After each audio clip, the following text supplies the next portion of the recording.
नमस्कार दोस्तों, स्वागत है आप सभी का एक नए वीडियो में। आज मैं आपको कुछ क्वेश्चंस कराने वाला हूं इंडियन इंग्लिश लिटरेचर से रिलेटेड। ठीक है। इंडियन इंग्लिश लिटरेचर अगर आप एमपी टेट की तैयारी कर रहे हो तो आपके सिलेबस में है। बाकी नहीं भी कर रहे हो तो और भी बहुत सारे एग्जाम्स में इंडियन इंग्लिश लिटरेचर पूछा जाता है। तो आज मैं इस वीडियो के माध्यम से आपको कुछ इंडियन इंग्लिश लिटरेचर के बहुत इंपॉर्टेंट क्वेश्चंस कराने वाला हूं। तो इस वीडियो को एंड तक देखिएगा और अगर आपको वीडियो पसंद आता है तो हमारे वीडियो को लाइक और चैनल को सब्सक्राइब कर दीजिएगा, ताकि आप ऐसे ही और भी इंटरेस्टिंग वीडियोस देखते रहें। ठीक है। तो चलिए फर्स्ट क्वेश्चन यहाँ पर हमारे पास है, देखते हैं कि विच novel bye R K Narayan की कौन सी नॉवेल में is set in the fictional town of Malgudi and features the character Swami. कौन सी इनकी ऐसी नॉवेल है आर के नारायण की जो मालगुडी में सेट है, मतलब सारी कहानी मालगुडी में घटती है और उसका जो फिक्शनल कैरेक्टर का नाम है वो है स्वामी। तो उस स्टोरी का नाम है मालगुडी डेज। क्या नाम है? मालगुडी डेज। तो ये जो मालगुडी डेज है ना, ये सेवरल स्टोरीज हैं इसमें। ठीक है। छोटी छोटी, जिसमें कि बहुत सारे कहानियों में, सेवरल स्टोरीज में से कई सारी कहानियों में जो स्वामी है वो सेंट्रल कैरेक्टर रहता है। कौन? स्वामी। ठीक है। देखिए, पढ़ने के साथ थोड़ा थोड़ा समझते चलेंगे ताकि उस क्वेश्चन में आगे कभी भी उससे रिलेटेड कोई भी क्वेश्चन आए तो हमसे बन जाए। चलिए नेक्स्ट क्वेश्चन देखते हैं। Who is the author? कौन है author of the novel the God of Small Things which won the Booker prize in 1977? तो आपको सबसे पहले यहां पता चल गया कि जो गॉड ऑफ स्मॉल थिंग्स है ये नॉवेल, ये 1997 में इसको बुकर प्राइज मिला था। आपको ये बात यहां से पता चल गई। अब हम इसका आंसर देखते हैं कि आखिर कौन है ऑथर इस बुक का। क्या वो सलमान रशीदी हैं, अरुंधति रॉय हैं, विक्रम सेठ हैं, अनीता देसाई हैं? तो इसका आंसर होगा ऑब्वियसली अरुंधति रॉय। आप सभी को ये बात पता होगी, नहीं पता तो जान लीजिए। अरुंधति रॉय की पहली नॉवेल है क्या? The God of Small things, TGOST, the God of Small things. और इसमें इन्होंने क्या किया है कि प्रेस्टिजियस बुकर प्राइज तो जीता ही था 1997 में, साथ ही साथ में इसमें इन्होंने एक फैमिली डायनेमिक्स को, बड़े ही कॉम्प्लेक्स फैमिली डायनेमिक्स को बड़े ही इजीली एक्सप्लेन किया है। ठीक है। तो ये है इनकी कहानी। चलिए नेक्स्ट क्वेश्चन देखते हैं। Which of the following themes, कौन सी themes is not commonly found in Indian English literature? ऐसी कौन सी थीम्स हैं जो इंडियन इंग्लिश लिटरेचर में नहीं पाई जाती हैं? चलिए देखते हैं कौन सी ऐसी थीम है। The clash between tradition and modernity. जो ट्रेडिशन है और मॉडर्निटी है, मतलब जो मॉडर्न जमाने में हो रहा है और जो पहले से पूर्वज हमारे करते आ रहे हैं, उसमें क्लैश, उसमें लड़ाई झगड़ा होना, ये तो ज़्यादातर नॉवेल्स में ये चीज़ें देखने को मिलती हैं। The impact of colonization and post colonialization, ये भी बहुत सारी नॉवेल्स में है। The exploration of spiritual and philosophical ideas, ऐसे तो बहुत सारे आइडियाज़ हैं, नॉवेल्स हैं। तो यही फोर्थ पॉइंट होगा। देख लेते हैं। The glorification of western individualism. Western की बहुत ज़्यादा जो ग्लोरिफिकेशन है हमारे इधर नॉवेल्स में नहीं होती, वेस्टर्नाइजेशन। भले ही हमारे यहाँ के लोग वेस्टर्न से इन्फ्लुएंस्ड रहते हो, लेकिन नॉवेल्स में बहुत ही कम उनकी तारीफ, वेस्टर्नाइजेशन की तारीफ की जाती है। ठीक है। चलिए नेक्स्ट क्वेश्चन देखते हैं हमारे पास क्या है यहाँ पे। Which poet is known for his collection leaves of grass though he has influenced many Indian English poets? कौन से कवि को जाना जाता है उनके कलेक्शन के लिए, लीव्स ऑफ ग्रास के लिए? तो कौन है वो कवि, बताइए। जी हाँ, तो देखिए इनका आंसर होगा वॉल्ट वाइटमैन। लेकिन इनकी जो ये मतलब राइटिंग थी ना, ये कई सारे इंडियन राइटर्स को इन्होंने क्या किया है, इन्फ्लुएंस किया है। क्या किया है? इन्फ्लुएंस किया है। मतलब इनकी, इनके वर्क को पढ़ के, इनके काम को देख के इंडियन राइटर्स ने बहुत सारी चीज़ें लिखी हैं, इसलिए इनका ये क्वेश्चन इंपॉर्टेंट बन जाता है। नेक्स्ट क्वेश्चन देखिएगा। Who wrote the play Hayavadana which blends folk theatre with modern themes? किसने हयावादना नाम के प्ले को लिखा था जो कि ब्लेंड करता है, मतलब एक मिक्सचर है फोक थिएटर का और मॉडर्न थीम्स का? तो ये गिरीश कार्नाड जी ने लिखा है। ठीक है। पहला ही ऑप्शन हमारा सही हो गया, तो हमको ज़्यादा आगे जाने के देखने की ज़रूरत नहीं है। ठीक है। नेक्स्ट क्वेश्चन देखिएगा। Which novel by Salman Rushdie, इनकी कौन सी novel prominently features magical realism and explores the complexities of Indian identity and independence? इनकी कौन सी नॉवेल में कॉम्प्लेक्सिटीज के बारे में बात होती है? इंडियन आइडेंटिटी की। तो बताना है आपको। तो इनकी जो नॉवेल है मिडनाइट्स चिल्ड्रन, उसमें ये बहुत सारी ऐसी रियलिज्म माने सच्चाइयों के बारे में बात करते हैं जिससे लोग अपने अस्तित्व, अपने रियलिटी को जान पाएं। ठीक है, अपनी रियलिटी को जान पाएं। तो ये क्या नाम है? The midnight children by Salman Rushdie. ये बात भी आपको याद रखनी है कि सलमान रशीदी ने मिडनाइट चिल्ड्रन लिखी है, ये नहीं कि आप भूल जाएं इसको। नेक्स्ट क्वेश्चन देखिएगा। Anita Desai's novel clear light of day primarily focus on. Amita Desai की नॉवेल जो क्लियर लाइट ऑफ डे है, ये इसका फोकस किस चीज के ऊपर है? तो इसका फोकस है the complexities of sisterly relationship and the passage of time. जो सिस्टरली रिलेशनशिप्स होते हैं उसकी कॉम्प्लेक्सिटीज में मतलब क्या क्या दिक्कतें उसमें आती हैं, इसके बारे में अनीता देसाई बात करती है। ठीक है, नेक्स्ट क्वेश्चन देखिएगा। Vikram Seth's a suitable boy is known for its. Vikram Seth की अ सुटेबल बॉय किसके लिए जानी गई है, मतलब किस चीज के लिए बहुत ज्यादा फेमस है? तो इसका आंसर होगा epic length and detailed portrayal of post independence India. Independent India के आज़ाद होने के बाद इंडिया का पोर्ट्रेयल, इंडिया की क्या स्थिति है उसके बारे में बहुत ही बेहतरीन तरीके से दिखाने का काम विक्रम सेठ करते हैं अ सुटेबल बॉय में। नेक्स्ट क्वेश्चन यहां पर देखिएगा। Which poet is known for his ironic and often satirical observation of Indian society as seen in works like enterprise. किस कवि को जाना जाता है किसके लिए? सटायरिकल ऑब्जर्वेशन के लिए इंडियन सोसाइटी में। ठीक है, तो ऐसे कौन से कवि हैं? तो ये हैं निसीम एजिकेल। कौन है? निसीम एजिकेल। याद रखनी है आपको ये बात। नेक्स्ट क्वेश्चन देखिएगा। Kamala Das poetry is often characterized by its. Kamala Das की पोइट्री को किस तरीके से कैरेक्टराइज किया जा सकता है? तो कमला दास की जो पोइट्री है ना, बड़ी ही फ्रैंक और बड़ी ही कॉन्फेशनल है। Exploration of female sexuality and identity. ठीक है, तो इन्होंने बड़े ही खुल के, बड़े ही कन्फेशन करने मतलब एक्सेप्ट करते हुए बहुत सारी चीज़ें इसमें बताई हैं। ठीक है, तो ये बात रखनी है। ठीक है, नेक्स्ट क्वेश्चन देखिएगा। A K Ramanujan is renowned for his translation of. A K Ramanujan को जाना जाता है उनके ट्रांसलेशंस के लिए। किस चीज़ के ट्रांसलेशंस के लिए? इन्होंने क्या क्या ट्रांसलेट किया है? तो इन्होंने ज़्यादातर एंशियंट तमिल और कन्नड़ पोइट्री को ट्रांसलेट किया है। तो ऑप्शन नंबर बी हो जाएगा। याद रखिएगा ये बात।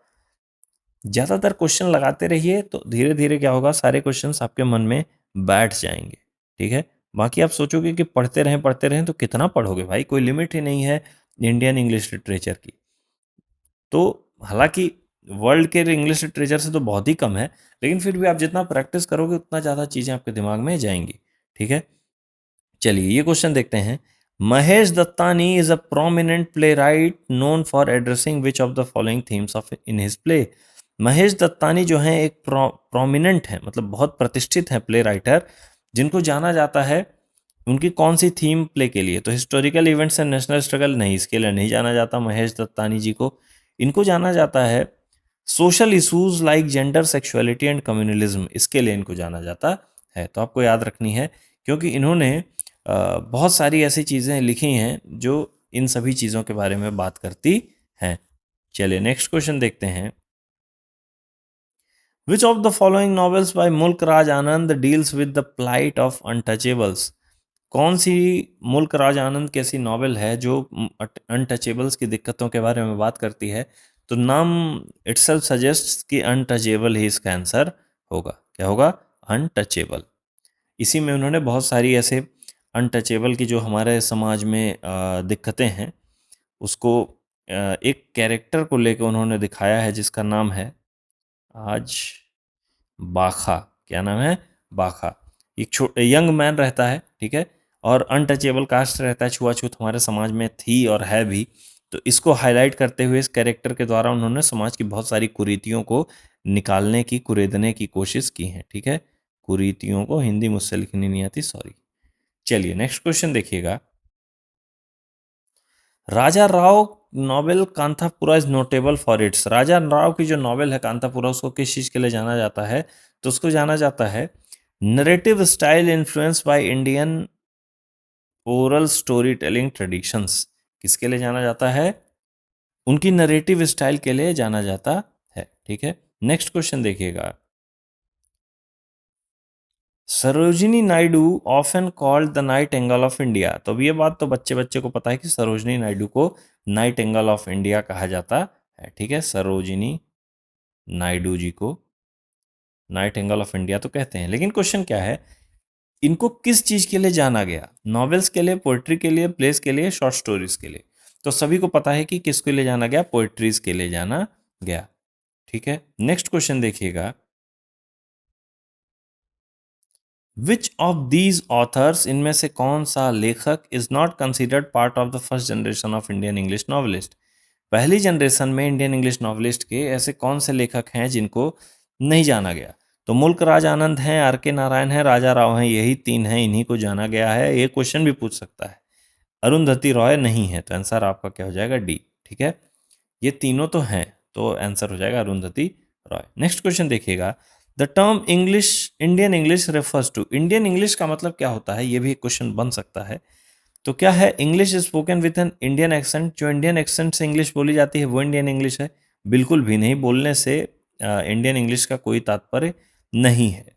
नेक्स्ट क्वेश्चन देखिएगा, a distinct variety of the English language used in India in literature and everyday life. तो जो लिटरेचर में जो इंग्लिश यूज हो रही है वही इंडियन इंग्लिश है, ये नहीं कि हम जो मन पड़ रहा है। अब देखिए, जैसे मान लीजिए मैं आपको एक एग्जांपल देता हूँ, ये जो वर्ड है इसको कहते हैं, क्या पढ़ेंगे आप, इसको पढ़ेंगे आप डम, क्या पढ़ेंगे, डम।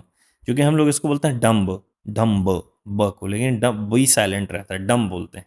तो ये हम बोलने का तरीका है, जो मर्जी वो बोलें, लेकिन जो राइटिंग्स में है वही एक्चुअल में डिफाइन करता है कि हमारे यहाँ की इंग्लिश क्या है और कैसी है, ठीक है। ऐसे बोलने में तो हो जाए तो पता नहीं लोग क्या क्या बोलते हैं, तो फिर बदनामी हो जाएगी यार, हैं कि हमसे इंग्लिश नहीं आती, ऐसा थोड़ी है। विच ऑफ द इंडियंस, देखो बहुत इंटेलिजेंट है, ठीक है, बहुत इंटेलिजेंट हैं, इनको जो लैंग्वेज दे दो सब सीख के फेंक देंगे। ऐसा नहीं कि विदेशी भाषा, अरे भाई ले आओ, एक आप ब्रिटिश को हिंदी सिखाओ और एक इंडियन को इंग्लिश सिखाओ, जितना जल्दी इंडियन इंग्लिश सीख जाएगा उतना जल्दी ब्रिटिश हिंदी सीख ही नहीं पाएगा। पहली चीज़ तो ये कि हिंदी भाई साहब धागा खोल देगी, इतनी आसान लैंग्वेज तो है नहीं। और ऊपर से हम लोग इंग्लिश के ABCD रट के फेंक दिए, तो इतना आसान, हम लोग का दिमाग को पाना इतना आसान नहीं है, ठीक है। नेक्स्ट क्वेश्चन देखिएगा, which of the following novels explores the impact of emergency in India. कौन सी नॉवेल है जो इंडिया में इमरजेंसी के बारे में बताई गई है, जो इंडिया में इमरजेंसी लगाई थी इंदिरा गांधी जी ने। तो कौन सी ऐसी नॉवेल है जो इमरजेंसी के बारे में बताती है, तो बताइए कौन सी नॉवेल है वो। क्या मिडनाइट चिल्ड्रन है, a fine balance by Rohinton Mistry, the inheritance of loss by Kiran Desai, या अ ट्रेन टू पाकिस्तान, बताइए। तो आंसर नंबर इसका हो जाएगा B, a fine balance by Rohinton Mistry. ये जो है 1975-6 में जो इंदिरा गांधी जी के द्वारा इमरजेंसी लगाई गई थी, उसके बारे में ये स्टोरी बात करती है। चलिए नेक्स्ट क्वेश्चन देखिएगा, Rohinton mystery is a fine balance during, sorry इनकी बुक है fine balance is set during, मतलब ये कब सेट है, रोहिंटन मिस्ट्री की बुक एक फाइन बैलेंस, तो कब की है ये बुक, ये हमको बतानी है। तो द पार्टीशन ऑफ इंडिया, नहीं इसके बारे में नहीं है। The post independence era of Nehruvian socialism, क्या नेहरू जी के बारे में है, तो बिल्कुल नेहरू जी के बारे में भी नहीं है। तो किसके बारे में भाई, the emergency declared by Indira Gandhi, तो बिल्कुल ये भी किसके बारे में है, the emergency declared by Indira Gandhi. चलिए नेक्स्ट क्वेश्चन देखते हैं, Kiran Desai's the inheritance of loss won the Booker prize in which year. Kiran Desai की book the inheritance of loss को किस साल में बुकर प्राइज मिला था, तो 2006 में मिला था। ये भी याद रखना है कि किरण देसाई को इनहेरिटेंस ऑफ लॉस के लिए बुकर प्राइज मिला था, पहले ये तो जान लें, फिर तो ये जानेंगे कि 2006 में मिला था। चलिए नेक्स्ट क्वेश्चन देखिएगा, which of the following is a collection of short stories by R K Narayan. Are K Narayan के द्वारा कौन सी ऐसी वो है जो शॉर्ट स्टोरीज की कलेक्शन है, तो वेटिंग फॉर द महात्मा नहीं है, ये पूरी एक प्रॉपर स्टोरी है। द गाइड भी नहीं है। An astrologer's day and other stories यही है, अदर स्टोरीज खुद ही लिखा हुआ है इसमें, तो ये शॉर्ट स्टोरीज का क्या है, कलेक्शन है, तो इसका आंसर हो जाएगा आंसर नंबर सी। चलिए नेक्स्ट क्वेश्चन देखिएगा, क्या है यहाँ पे, the poetry of Rabindranath Tagore though original written in Bengali has significant influence in English Indian English literature through. कैसे जो है जो पोएट्री रविंद्रनाथ टैगोर जी ने बंगाली में लिखी थी, वो कैसे उसका इन्फ्लुएंस इंग्लिश में इतना ज़्यादा आ गया। तो it's complex philosophical ideas, ideas तो थे उसमें लेकिन इसके कारण नहीं आया, his own English translations and the themes of universalism and nature, बिल्कुल उनकी खुद की इंग्लिश ट्रांसलेशन लोगों ने जब पढ़ी और उसके आइडियाज़ को समझा जाना, तो वो फिर धीरे धीरे करके इंग्लिश में उनकी जो नॉवेल्स हैं वो भी हिट होने लगी। Which novel by Salman Rushdie features the Bombay born painter Aura da Gama, Aurora है सॉरी, औरोरा डगामा। तो कौन सी इनकी ऐसी नॉवेल है? तो उसका नाम है द मूर्स लास्ट से साय। क्या नाम है? द मूर्स लास्ट साय, याद रखना है आपको। नेक्स्ट क्वेश्चन देखिएगा। The Shashi Tharoor's novel the great Indian novel is a satirical retelling of. तो जो इनकी शशि थरूर की नॉवेल है द ग्रेट इंडियन नॉवेल, वो किसको सटायर दे रही है, मतलब किसको ताना देने का काम करती है? तो इसका आंसर जो है वो हो जाएगा द महाभारत। क्या? The Mahabharata, option number B. चलिए नेक्स्ट क्वेश्चन देखते हैं। Which poet is known for her collection The Descendants and often wrote about the alienation and cultural displacement? किस पोएट को जाना जाता है उसके कलेक्शन द डिसेंडेंट्स के लिए, और एलिनेशन एंड कल्चरल डिस्प्लेसमेंट के बारे में भी इन्होंने बहुत ज़्यादा लिखा है?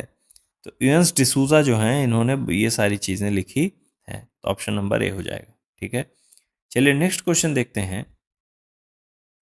Imtiaz Dharkar poetry frequently explore themes of. Imtiaz Dharkar की जो पोइट्री है वो फ्रिक्वेंटली मतलब बार बार जो है किस चीज़ के, कौन सी थीम को एक्सप्लोर करती है? तो उनकी जो थ्योरी है वो किसको करती है? बॉर्डर्स को, डिस्प्लेसमेंट को एंड कल्चरल आइडेंटिटी को, बॉर्डर पार करने वाले लोगों के बारे में, और जो उनका घर छूट जाता है, डिस्प्लेस हो जाते हैं, एक जगह से दूसरी जगह चले जाते हैं, तो इन सभी चीज़ों के बारे में बार बार डिस्कस करते हैं इम्तियाज़ धारकर। ठीक है, चलिए नेक्स्ट क्वेश्चन देखिएगा। Which of the following plays by Girish Karnad deals with the story of a man who exchanges heads with a horse?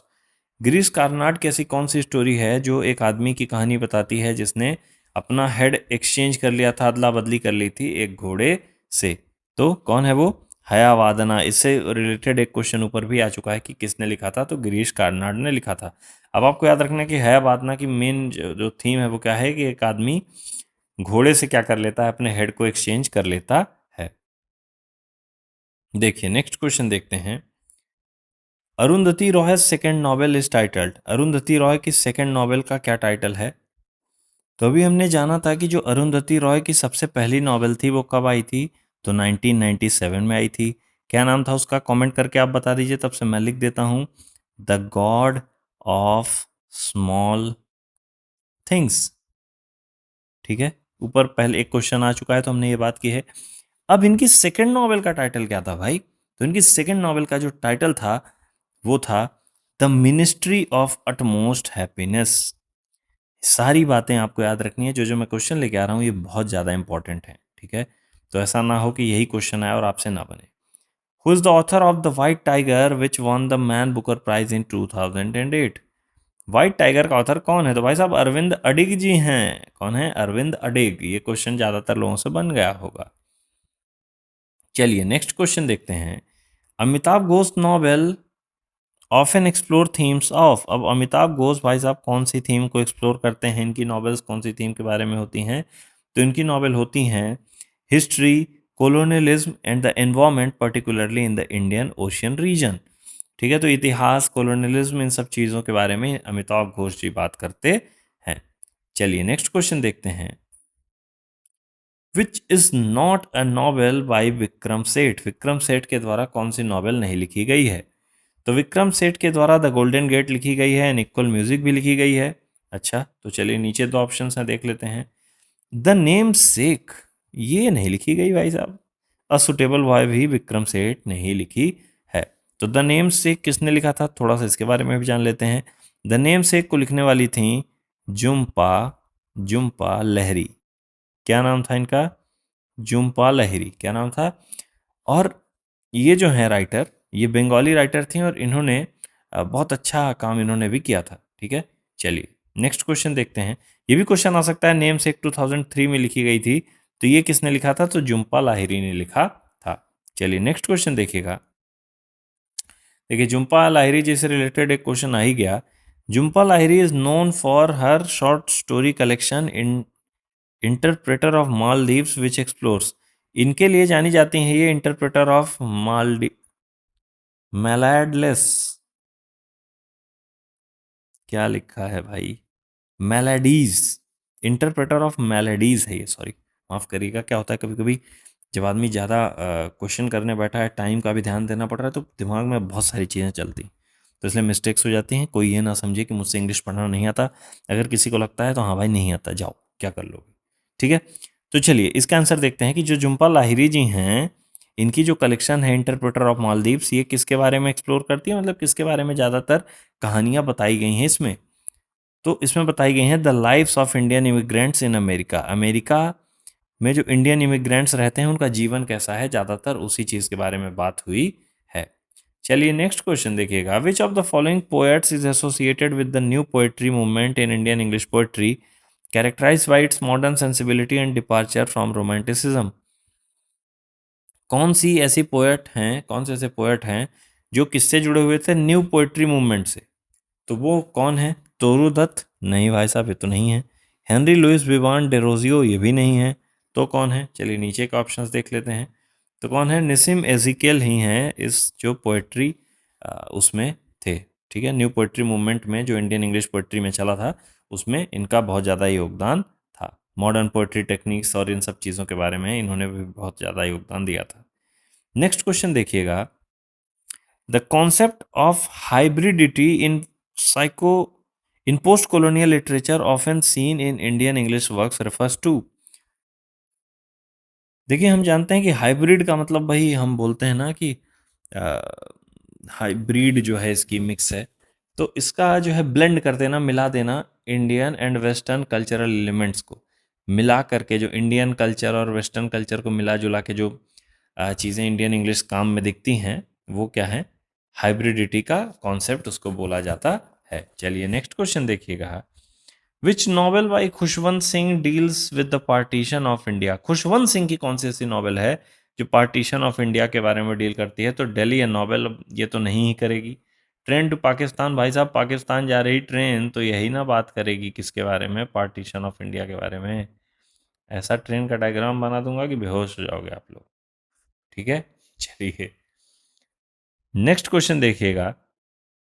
The poetry of Toru Dutt though written in English and French often reflects. जो तोरू दत्त की poetry है वो English और French में लिखी गई है, लेकिन ये क्या दिखाता है, ये दिखाता है कि her deep connection to Indian legends and mythology. क्या दिखाता है, her deep connections to Indian legends and mythology, ठीक है।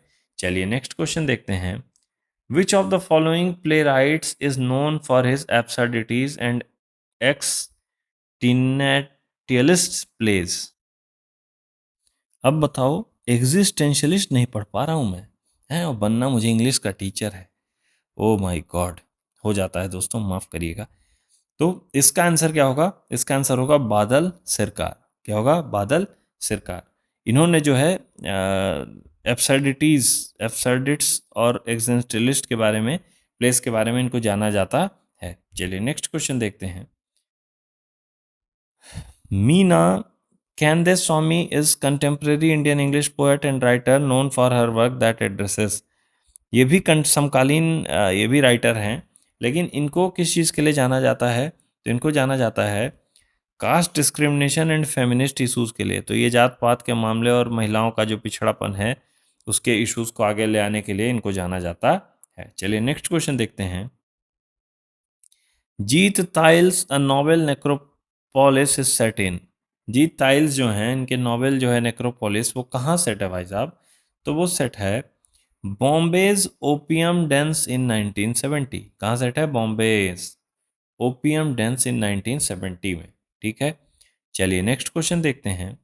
विच of the following is a major theme explored in the works of R K Narayan. कौन सी ऐसी थीम है जो आर के नारायण की मेजर थीम है और वो ज़्यादातर चीज़ों में दिखती है, तो क्या है, तो कॉम्प्लेक्सिटीज़ ऑफ पॉलिटिकल आइडियोलॉजीज, बिल्कुल नहीं, उससे उनको ज़्यादा मतलब नहीं था, मतलब लिखने में उनके। The everyday lifes and human relationship in a South Indian setting, बिल्कुल यही बात है। और इनसे रिलेटेड अगर आप MP2 वर्ग 2 की तैयारी कर रहे हो तो आपको पता भी होगा कि द इंग्लिश टीचर जो है उसमें इन्होंने कैसे अपनी और अपनी वाइफ, अपनी फैमिली के बारे में आपको बहुत सारी चीज़ें बताई हैं।